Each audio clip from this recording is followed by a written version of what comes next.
उत्तर प्रदेश का आखिरी और बिहार की सीमा से सटा देवरिया 1952 में गोरखपुर से अलग होकर अलग जिला बना था। देवरिया लोकसभा सीट के तहत 5 विधानसभा क्षेत्र आते हैं। देवरिया सदर, रामपुर कारखाना, पथरदेवा, फाजिल नगर और तमकोही राज। देवरिया लोकसभा सीट पर फिलहाल बीएसपी का कब्जा है। 2009 के चुनाव में बीएसपी के गोरख प्रसाद जायसवाल ने बीजेपी के श्री प्रकाश मणि त्रिपाठी को हराया था। कभी गन्ने की खेती के लिए मशहूर देवरिया में 14 चीनी मिलें थी, लेकिन आज हालत ये है कि सिर्फ एक चीनी मिल सलामत है। चीनी मिलें गई तो उद्योग धंधों पर बुरा असर पड़ा, नतीजा बेरोजगारी बढ़ी। यहाँ के वोटरों की माने तो चीनी मिल और बेरोजगारी के अलावा इन चुनावों में सड़क, बिजली और पानी का मुद्दा भी अहम भूमिका निभाएगा। नमस्कार, मैं हूं पंकज झा। कौन बनेगा प्रधानमंत्री की नुक्कड़ बहस में आज हम आप पहुंचे हैं देवरिया। ये बिहार और यूपी की सीमा पर लगा हुआ इलाका है।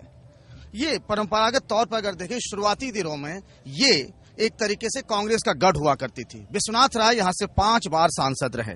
प्रकाश मणि त्रिपाठी बीजेपी के 2 बार सांसद रहे और समाजवादी पार्टी के मोहन सिंह यहाँ से 3 बार सांसद रहे।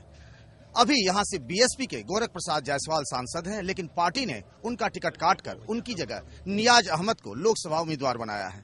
पटौना से सांसद रहे बालेश्वर यादव को समाजवादी पार्टी ने अपना उम्मीदवार बनाया है। सबसे बड़ा सवाल यह है कि आखिर कौन बनेगा प्रधानमंत्री।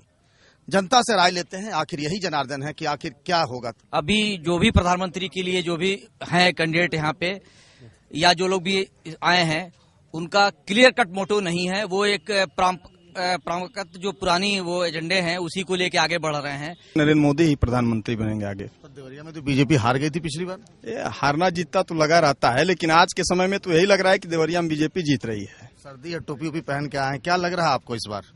मुझे तो नहीं लग रहा है कहीं से भी। जितना मोदी को लोग मोदी का के नाम की हवा पैदा कर रहे हैं, उतना मुझे नहीं लग रहा है कि उत्तर प्रदेश में कहीं मोदी टिक पाएंगे। निश्चित तौर पे उत्तर प्रदेश सबसे बड़ा प्रदेश है, यहाँ मुलायम सिंह जी 1 नंबर पे होंगे और अन्य स्टेटों में जहाँ क्षेत्रीय दल हैं वहाँ क्षेत्रीय दल 1 नंबर पे होंगे। यानी आप बात करें तीसरे मोर्चे बनाने की बात। हमारे साथ समाजवादी पार्टी के जो नेता हैं गेंदालाल यादव जी हैं, हमारे साथ कांग्रेस के अखिलेंद्र शाही जी हैं, आम आदमी पार्टी के हमारे साथ जितेंद्र जी हैं और बीजेपी से जयप्रकाश निषाद जी भी हैं। सबसे पहले बात करते हैं कि उन्होंने कहा कि मुलायम सिंह बन सकते हैं, लेकिन तीसरा मोर्चा तो अभी तक ताश के पत्तों की तरह सिमटा ही नहीं, कुछ तो कहां से बनेंगे? नहीं, देखिए, अभी आपको ऐसा लग नहीं रहा है।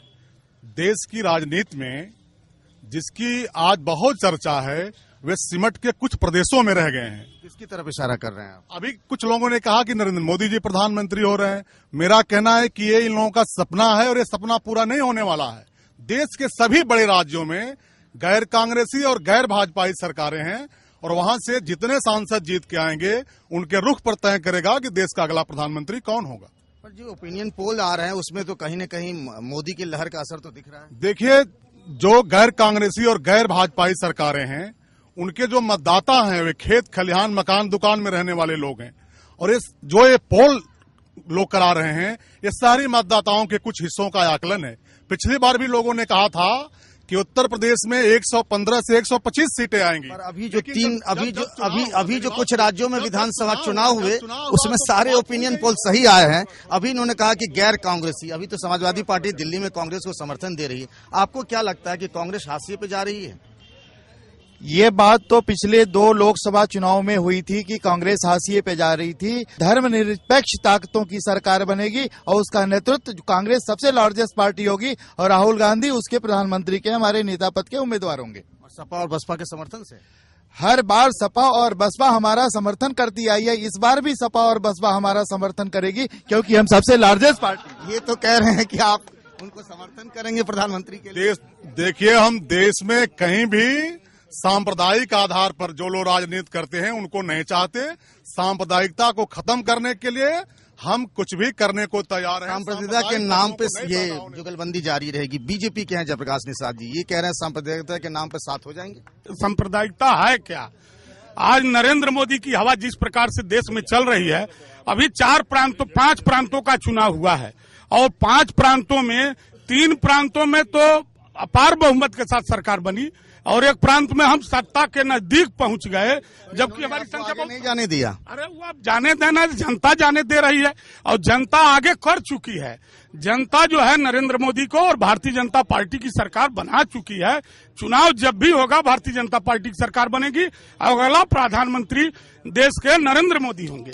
आम आदमी पार्टी भी यही कह रही है कि उसका मुकाबला बीजेपी से। हमारे साथ आम आदमी पार्टी की जितेंद्र जी, क्या लग रहा है आपको? देखिए, जितनी पार्टियां अभी तक स्थापित हैं उनके पास कोई एजेंडा नहीं है। एजेंडा मात्र उनके पास यही है, हिंदू, मुस्लिम, अगड़ा, पिछड़ा, दलित।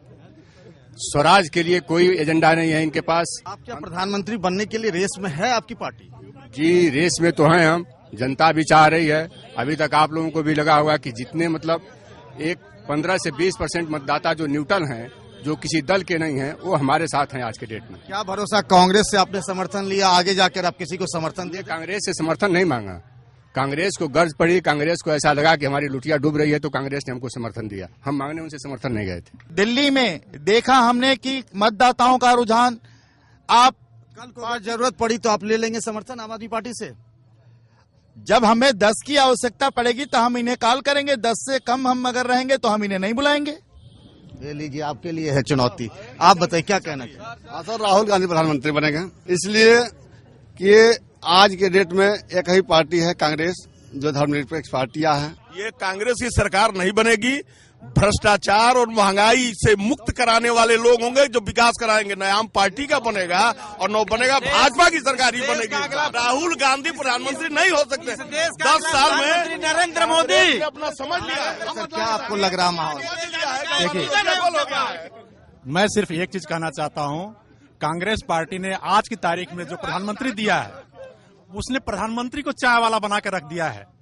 और भारतीय जनता पार्टी एक चाय वाले को इतना विकसित कर करके, विकास का मॉडल दे करके देश के प्रधानमंत्री के रूप में प्रतिष्ठित करना चाहती है। लंबे अरसे से यहाँ पर अगर देखिए तो बीजेपी आ नहीं रही है देवरिया में, तो इस बार क्या ऐसा वजह होगा कि आपकी पार्टी आ सकती है? भारतीय जनता पार्टी देवरिया ही नहीं, पूरे उत्तर प्रदेश के सभी सीटों पर जीत हासिल करेगी और अपार बहुमत के साथ हासिल करेगी। नरेंद्र मोदी आज के इस परिवेश में जितने भी पार्टी के लीडर हैं, उनमें उन सब में सबसे योग्य प्रतिनिधि हैं जो हमारे देश। बात निकली लीडर से, लेकिन बात सही है। लीडर जो है वो पार्टी का चेहरा होता है, जाहिर सी बात है। और नुक्कड़ बहस में इस तरह की गर्मा गर्म बहस आगे भी जारी रहेगी। फिलहाल मेरे साथ यहाँ देवरिया से इतना ही। मेरे सहयोगी प्रकाश कुमार कौन बनेगा प्रधानमंत्री की एक नुक्कड़ बहस लेकर हाजिर होंगे बिहार की एक लोकसभा सीट से।